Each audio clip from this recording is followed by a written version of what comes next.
Welcome to the Africa Discussion now. I am here with the host, the event convener himself, Mr. Andrew Akoto Addo. I call him the Triple A. Wow. Welcome on the show. Thank you so much, Richard. It's Good to have you. You look fabulous. by God's grace. We thank God. And you don't look stressed at all for putting this event together. Well, the adrenaline rush, right? It comes when you enjoy what you do. Even when the stress is heightened, you still feel a bit motivated. You still feel more energized that, hey, we need to put up a good show. So, yeah, we don't want to break a sweat. We just want to see the work done. That's very brilliant.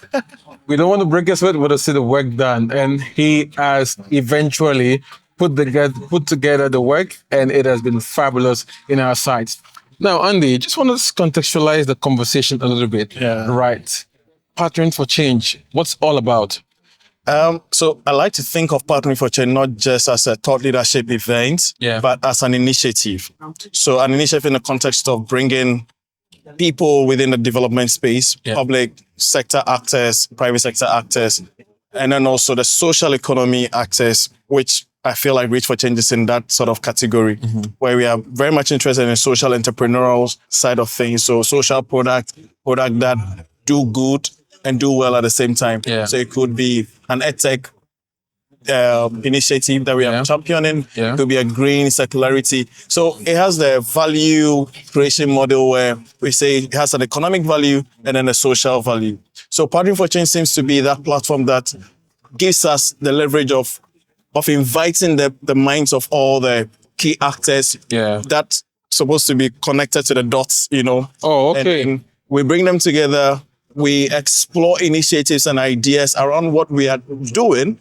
So it could be cross-sector collaborative projects on maybe skills acquisition for women, or vocational training things. So you'd say that in general, when you bring all these actors together, these collaborators together, we are looking at solving a pressing need. Fantastic. Or a pressing societal challenge. So it's an initiative. For a local ecosystem. Yes. Right. So how often, what instigates the initiatives that you guys, look forward to tackling?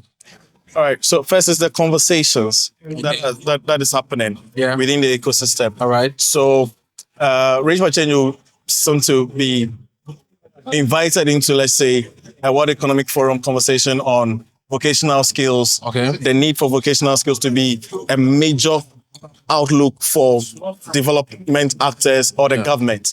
Right. And then once we hear that, we follow the trend and then we follow the conversation, the research that exists within that space, and be like, okay, this is a conversation that we should tie into and then do something about it.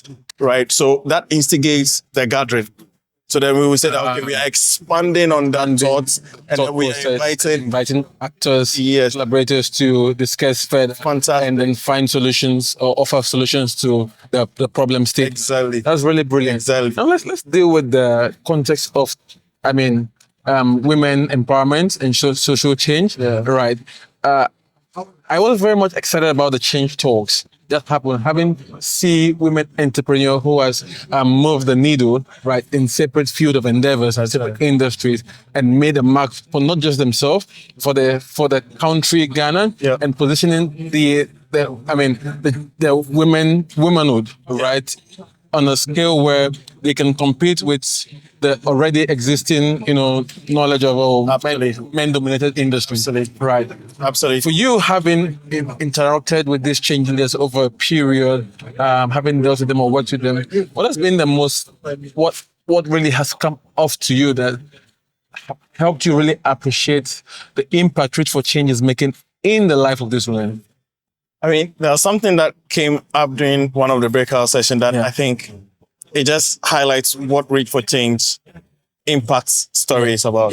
In Africa, when you solve the problem of one person, you're solving the problem of like multiple people, right? So for us, when we support the work of our change leaders, we say that we unleash the power of local social entrepreneurs to reach children and youth. Oh, okay. So there's a ripple effect that comes with it. So one change leader could literally transform the lives of another child somewhere, inspire them to also enter into a field. So you hear that from the change talks, Regina Honu It's just one individual that we targeted with a brilliant solution to invite women into coding, technology, and all that.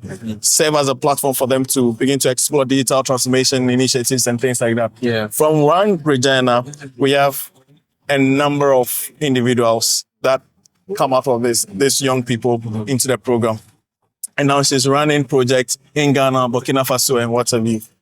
So for me, it's what Reach for Change stands to do in the lives of these people to transform the communities that they find ourselves in. So our narrative has always been a systemic change approach. Oh, okay. So awesome. For this change, they have to go into the community and move the needle. The needle in the create further, improve the ripple effect of livelihoods, like their life is also affected, right? Exactly. So that other generations can benefit. Fantastic.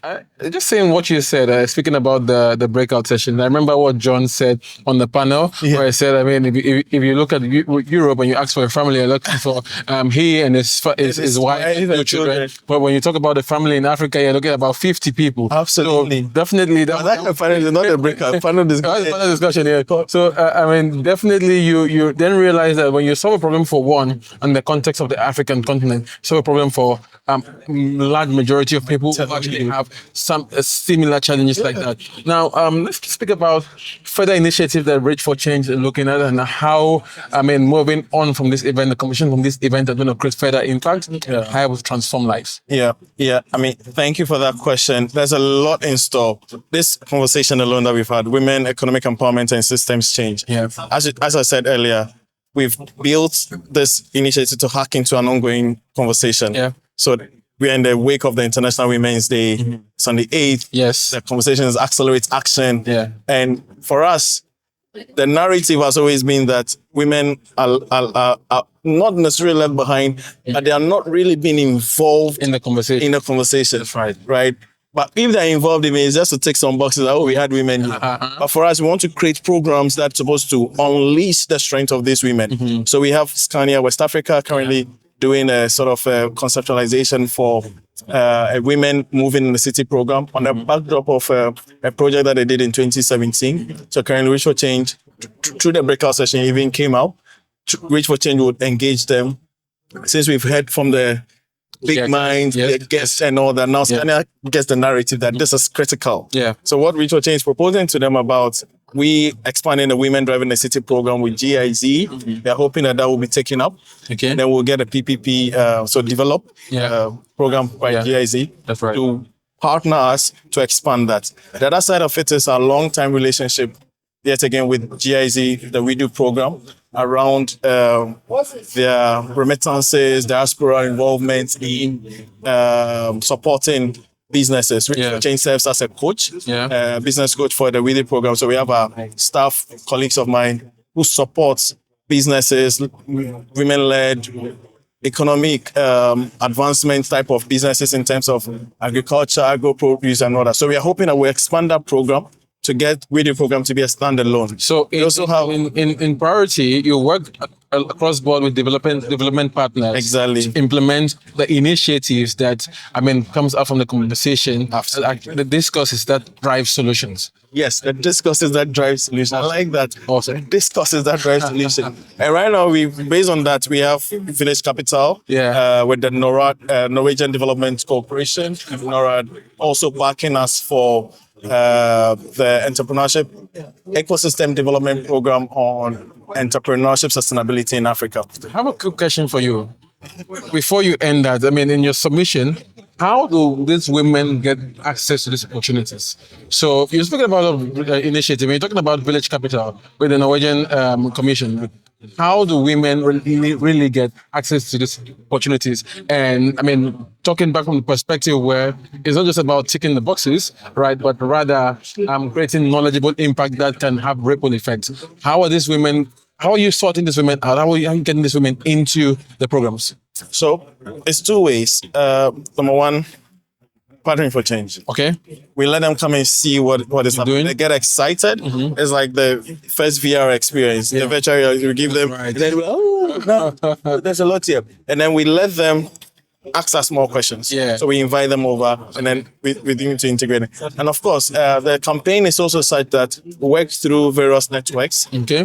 various platforms. Okay. So we're working with the ESO Collaborative, we're working with some of the hubs to really find us the women who have the passion, the drive. Because of course, it's not every woman that will get an opportunity to be part of the program. Of course, but I mean, like you said, you seek the one out Exactly. that would go further into the community to bring the ripple effect. So I can really relate with the narrative and how you approach change leaders and how you coach them and guide them towards ensuring that more people actually benefit from whatever knowledge that knowledge sharing that they had access to. Absolutely. Right? Which is really brilliant. I mean, very much excited about what Reach for Change is doing for Ghana, and definitely on this channel, we'll be discussing more and more about how they intend to accelerate growth. Thank you so much, Andy. What are your last words? I think it's been a fantastic day. The past week has been just hectic.